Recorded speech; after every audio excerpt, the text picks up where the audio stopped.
Angie Roberts and her 11-year-old son David are saving what they can. Ellicott City, it's just all at once. It happened so fast.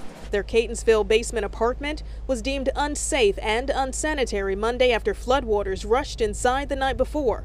David was at home. I called my mom, and then she was like, it's okay. It'll be fine. I thought maybe he was over-exaggerating a little bit. Oh, it's never happened here before. So, no, just calm down. And then I called her 10 minutes later.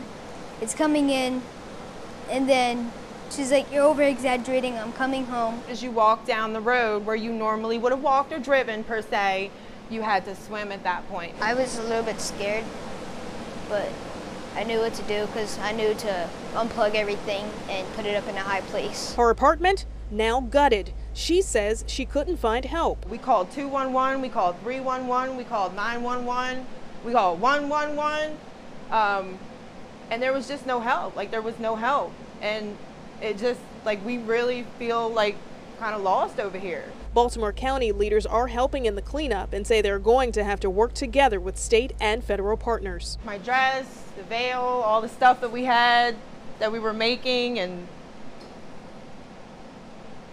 just my kids' stuff is just gone. Now, Roberts and her son tell me that they are staying in a motel.